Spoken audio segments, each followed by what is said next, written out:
Good morning. Oh, it's a beautiful day already. It's only 7 o'clock in the morning, but the birds, did you hear the birds? I love spring. I love when the birds come back. I saw the mockingbirds are back. I saw them for the first time 2 days ago. And when they come back, I know that warmer weather is near because they typically are some of the last birds to come back in the spring. So today is, I think it's the 5th of April, and I thought I would film a vlog. And I've been busy because I've been getting into my garden stuff because it's been nice, and starting some seeds, planting some seeds out in the garden beds, and just feeling overall very creative and inspired, as I always do this time of year. So, yeah, good morning.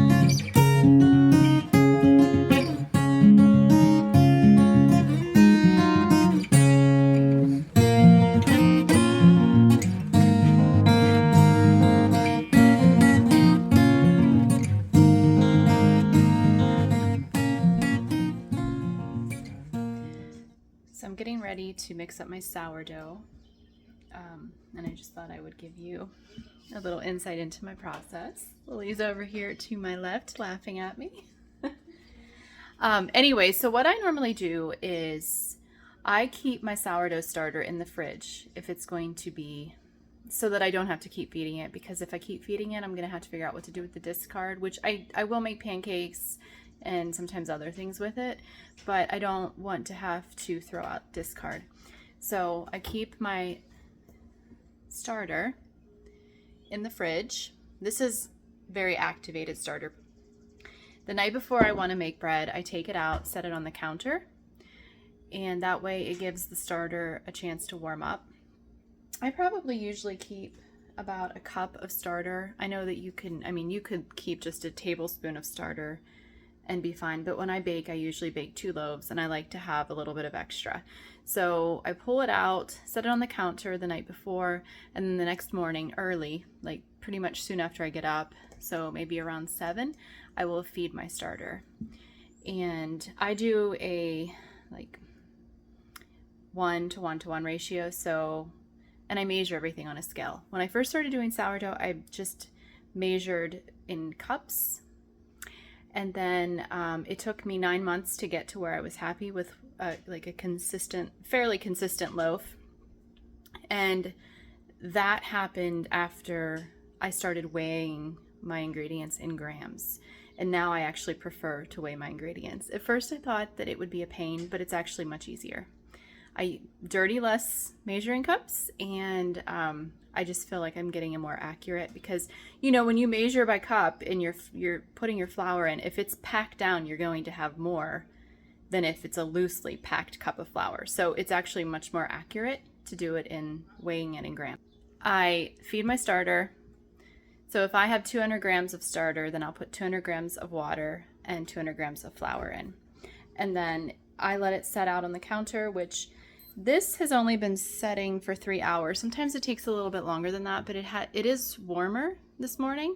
And I also usually set it by my little Himalayan salt lamp, which does give off just like a tiny little bit of warmth, which I think helps the process too.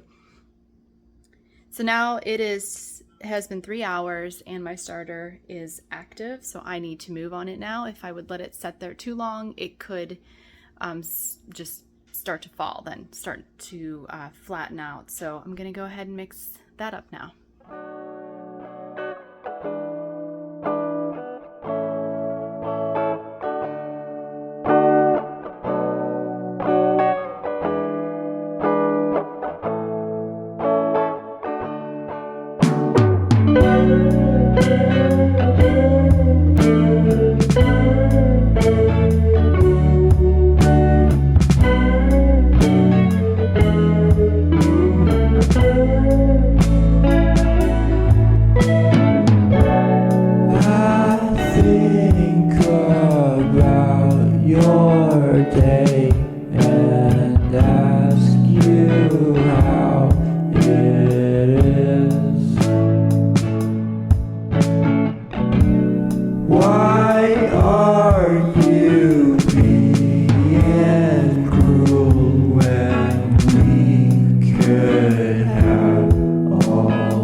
dough mixed up, and now it is just, I have it covered with the beeswax on the counter, and now I will stretch and fold it every 30 minutes for the next hour and a half to 2 hours, depending on, I just kind of keep an eye on the dough, and then I decide how many stretch and folds that I want to do.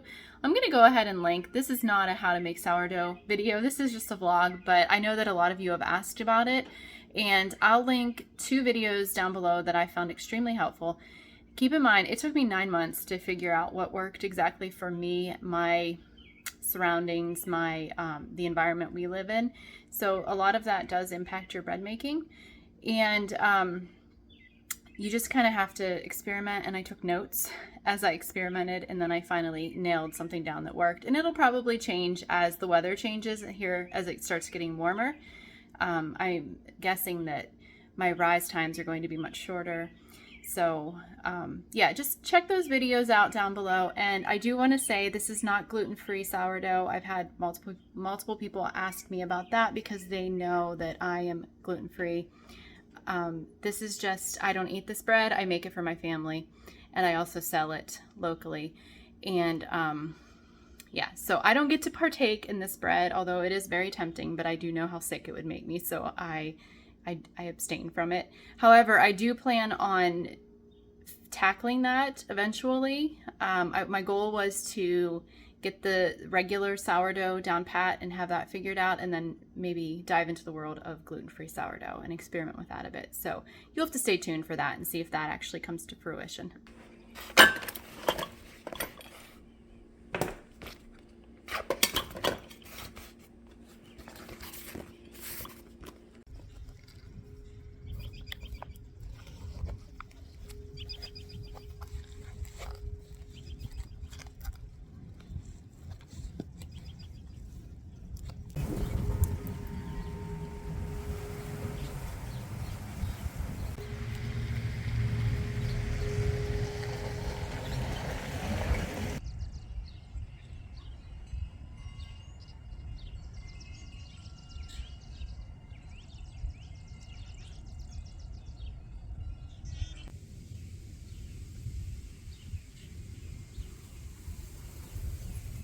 It is absolutely amazing out. It's windy though. You might be hearing some wind in the background. Lily and I very spontaneously decided that we're gonna head down onto my parents' property. They have some acreage that's just, it's mostly forest, and she wants to get some photos. She's into photography, so she wants to do some of that, and I have my bag packed with my watercolor supplies. I may do that, or I may just walk around and explore and see what's coming up on the forest floor. I haven't decided yet, but it is such a beautiful day today. It's I think it's supposed to be 81, so, and then I think storms are moving in later, so we're taking advantage. There's Lily. It's so nice. I grabbed my Abby pen just in case. Good, good. We've another accident. We've had multiple. Are you driving? What are we taking?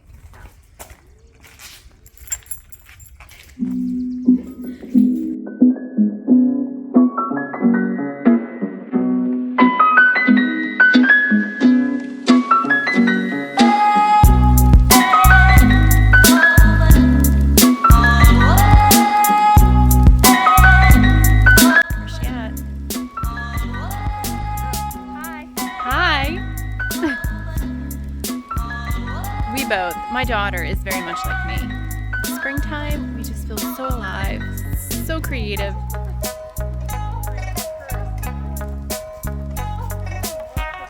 Yeah, you do. All right, so let's go see what we can find. Oh, you can hear the water already. So this It smells amazing out here. It feels amazing. It feels slightly humid, but not really, because there's a tiny breeze. Up at home, it was so windy. Hold on, stop. Can you hear the water? Can you hear it? Can you guys hear it? Down in there. Everything is still very, not dead, but brown. But But anyway, so there's quite a bit of water on this property, which I love water. I love water. Water is one of those things that just is very soothing to my soul. The funny thing is, like, the ocean is okay. A lot of people find oceans and beaches very calming. They're okay. For me, it's more of, I love streams, creeks, rivers, lakes. So I guess I'm more of a freshwater. I'm more of a freshwater lover. Not that that really matters. I've just observed that about myself. Like, I love the ocean. It just doesn't do the same thing. We're not beach people. We get a little bored when we go on vacation to the beach. And the funny thing is I grew up going to the beach twice a year with my family, and that was what we considered vacation, because we would go in the winter. My parents, or my grandparents lived in Florida in the winter, and so we would always go and see them. Look at the green. I know, I see it, the hemlocks. And American hemlock. I only say that because during Vlogmas a couple of years ago, I was sharing how I make my pine and vinegar cleaner, and I said that I put hemlock in it, and a lot of people mistook that as I don't know what the proper Latin name is, but it's the hemlock that is poisonous. And I was like, no, I mean the American hemlock, the evergreen. It's all through this property.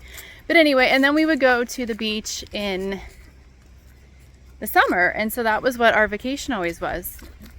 Our vacations were. So, but now with like Brad and our kids, Here comes Pat. I see my dad's down here doing some work. We like to go to the mountains and hike and be outside. So that's what we choose to do now on family vacations. But anyway, it's just so beautiful out.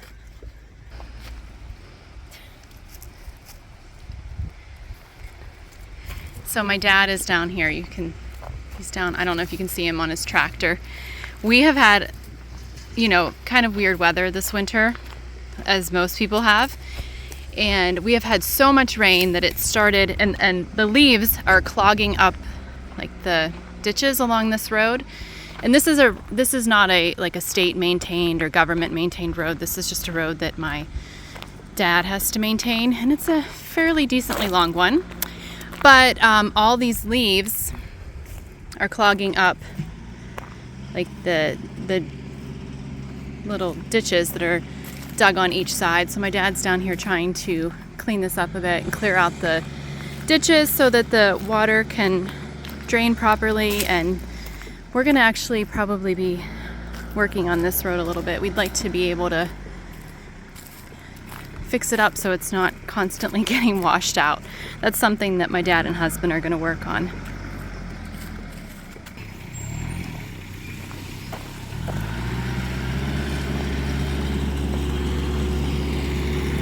Oh my goodness, if you could just smell the dirt right now. I love it. Wave to the internet. On the internet? Yeah. Smile, Pat. Aww! That's so cute. Okay.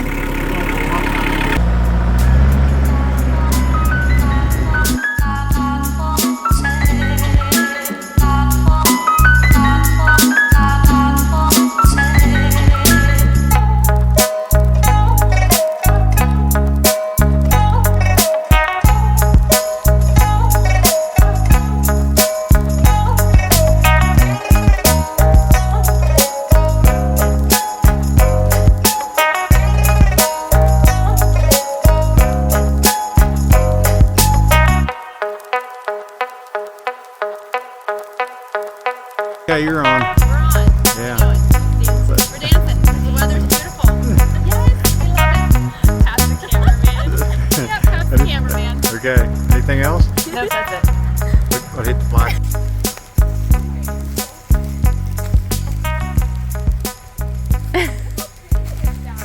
I love it down here. We should climb up on that rock. Taping that whole time. Oh well, it makes for good content.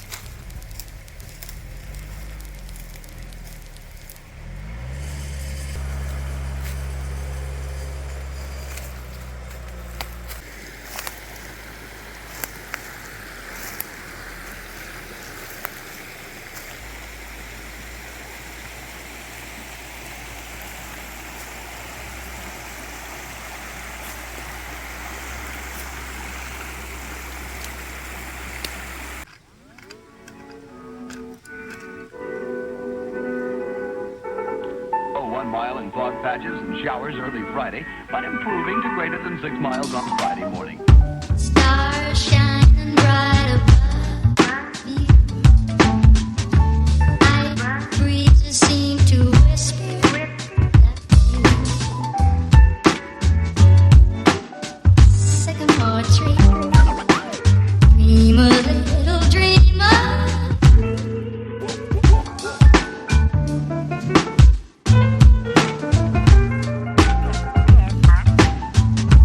Night breezes seem to whisper that you.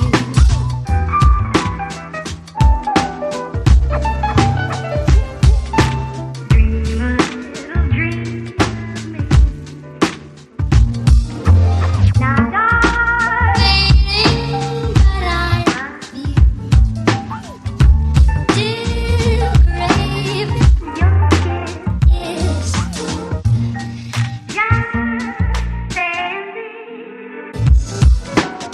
Dream a little dreamer.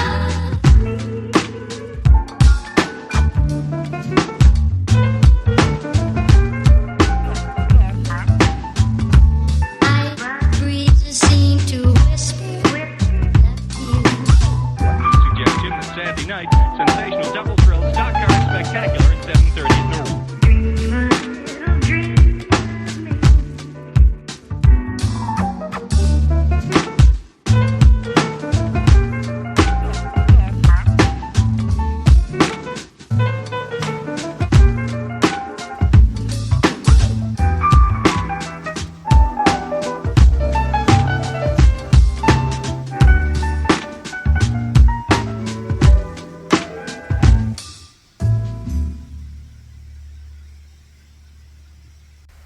I've been out here for about an hour and I'm gonna finish up because yeah, I gotta find Lily. She's been off doing her own thing. I'm not even sure where she is. She's probably sitting somewhere taking pictures, but I just did a quick out, like, it's not a real detailed one. It is just kind of loose, and I'm not even sure that it's finished yet. I'm leaving the tape on, so I make a little border with like washi tape so that I have a clean edge whenever I paint, and I'm going to leave that on until I decide whether or not I'm finished with this yet. I might just end it here, but then again I might want to put some more detail in. And oh, I see Lily across the street. I'm taking some scraps back to my compost piles. I thought I'd show you guys the garden. There's not a whole lot to see, but I'll show you what I'm starting with. So this, hold on, let me back up. Okay, Brad built me this trellis last year. And this is on the side where all the leaves are. I don't know if you can see in there because it's bare. It's a climbing rose. And it didn't really get very large last year, but the hope is that it climbs up over at least part of it, at least the one side. And then I'm probably going to plant morning glory on the other side because morning glory always do really well for me. And then this is the space I'm working with. Put my compost down. So we have raspberries in here. These are a type of carnation, and this is how they've looked all winter. They didn't flower last year, and I can't remember, but they're probably like some perennials take 2 years before they actually flower, so I'm thinking that's what went on with those. Those were an experimental thing. Here I have another climbing rose that made it. This is also, it was a new plant last year as well, so it went up pretty far. last year. And I've been planting green beans and sugar snaps on this trellis, but I have not had much luck growing those things in these beds. I just don't get enough yield from this area with those, so I'm gonna try something different. I would love to put in a trench or like a bed just lining this, hold on, let me get on the other side, lining this fencing so that the beans would have something to trail up and over, and then just fill this with beans. I feel like that would be give me a much better yield. And then for here, I usually plant flowers in this bed and that bed. And so my plan this year is just to run morning glories up over this and then that rose.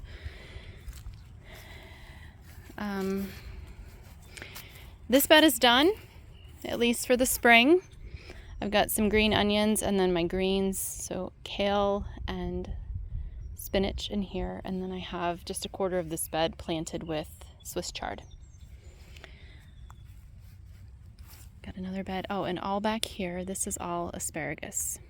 So that comes up every year. That usually comes up in the beginning of May.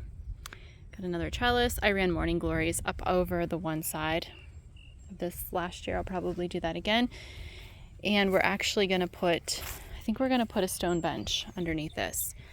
I think that would be really nice in the summer because this gets completely covered in morning glories. Yeah, so these two beds, or I'm sorry, this bed and this bed, they are usually vegetables. And then this bed I put I've put greens in this bed before, and then I have some perennial herbs that come up, and salvia grows in through here. This is a rotating bed, and this one actually is that is hyssop, and it's a perennial. And then I had feverfew planted there. I did not know that was going to come back, but it is coming back. If you can see, there's green growing. So I thought maybe it reseeded itself, but it's all coming from the root ball. So I'm wondering if maybe this is a perennial and I just didn't realize it. And then I've got 2 echinacea plants in here, another echinacea there.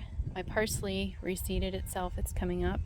Although I did plant more, I started more parsley seeds, so I'll probably just fill this in with parsley because I use a lot of that and I dry it. And then this is columbine, and somehow I got columbine in this bed. I have it planted around one of our outbuildings, so I don't know. I'm assuming birds maybe dropped some seeds in here, because this is actually where my chives normally come up, which you can see right there. There's some chive action in here. So I'm gonna see what happens. I really don't want to yank this up because it's doing so well, but it will just keep. Columbine works in such a way that it's just gonna keep reseeding itself. So I just don't want to rip it up.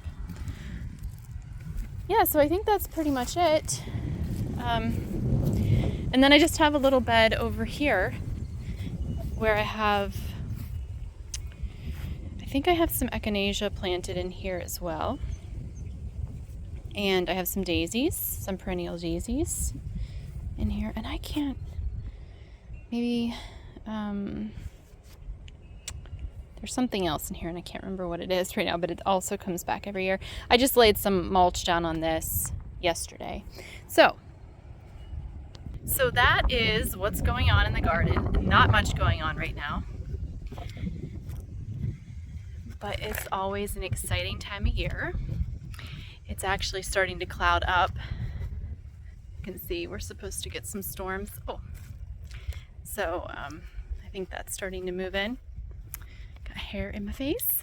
Anyway, yeah, that's what's going on. I'm gonna walk my scraps back to the compost, and I'll talk to you guys later. Okay, so I have this dirty, very dirty, just plain wire-bound journal that I bought at this Walmart or something. I don't even know. Anyway, this is several years worth of notes. Let me go to this year's. Okay, so this is from this year. What I do is on the first page, I will keep track of all the seeds that I started and when I started them. And also if there's any little important notes, I will write those down, as well as, like the dahlias. I just made a note that I planted seeds that I had saved from dahlias in the past. Same with the calendula. What else? Okay, like where I bought, for instance, I bought these cherry sun gold tomatoes from Renee's garden. And I just make notes of where I've bought my seeds. I don't know. I like to do that. And then like down here, I make notes of where I ordered my onions. And then across the page, I just tape in my seed packets that are empty. Now, not all of the seed packets are here that I planted, because some of them still have seeds in them. So I only do this when I finish up a seed packet. And honestly, these seeds, I think I bought 3 years ago, and they're already coming up. So they're still good. You know, I mean, seeds should stay good for a while. There are ways to check that before you actually put them in the ground or start them, but I just kind of wing it like I do with a lot of stuff. But this is nice because then I can just flip it over and I can read the details about things, or I can see like what kind of each kind of plant. So Bloomsdale spinach rather than just spinach, you know, I just like to do this because it's helpful for me in the future. Then over here, I have my garden plan. So this is what I actually want to plant this summer.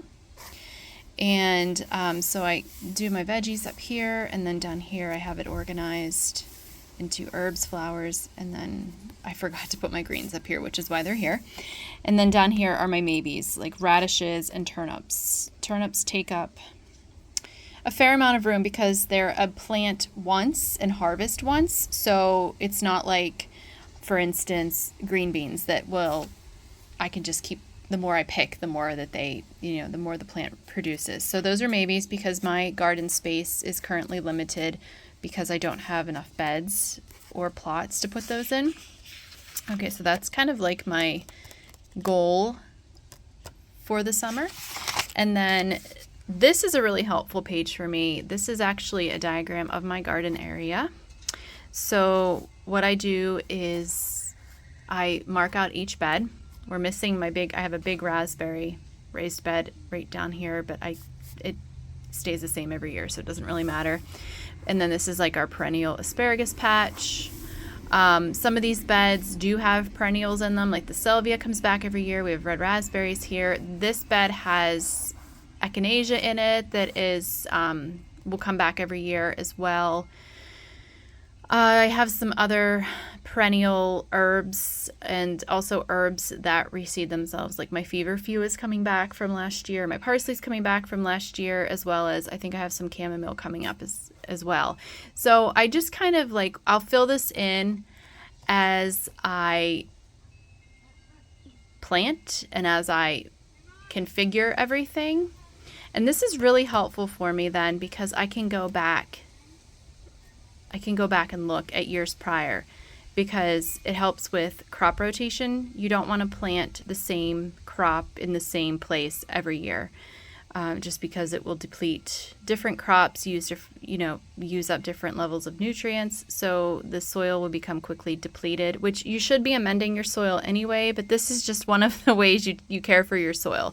You do your crop rotation. So this helps me because then I can look back and I can, for instance, look at last year's and see, okay, I planted this bed was full of peppers, so I probably want to rotate that this year. And I had like my cherry tomatoes where I put all my greens in this year. So yeah, that just really helps. And then like today I went out and I planted all my greens. And so I marked that down and I kind of like sectioned it off. Anyway, I just thought I'd share that with you guys. This is an important part of my spring gardening practice. Up now because it's 4 o'clock and we're going to be leaving. My sister and I take my daughter Lily and my niece to a youth group about an hour away. We do it every Wednesday night, and then we go to Costco and just hang out. So they have a special event tonight. A dress up event. A dress up? I don't know. It just sound like we're two. Okay. Yeah. All right. Well, they are having like a formal something or other tonight. I made my dress. She did. Okay, but you need to stand somewhere where people can see it better. Hold on. Okay, so Lily actually made her dress. Didn't she do an awesome job? Happy shoulders. I don't know. I just feel awkward. I know. Okay. I know. Okay, have a good time taking pictures. I thought you were done. No.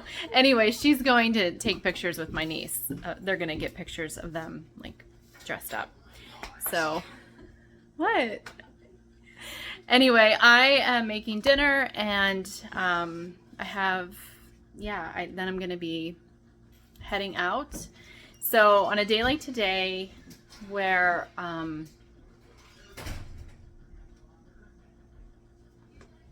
my dad must be here. Okay. Anyway, I'm going to be making dinner and then heading out. So thanks for joining me in this vlog today.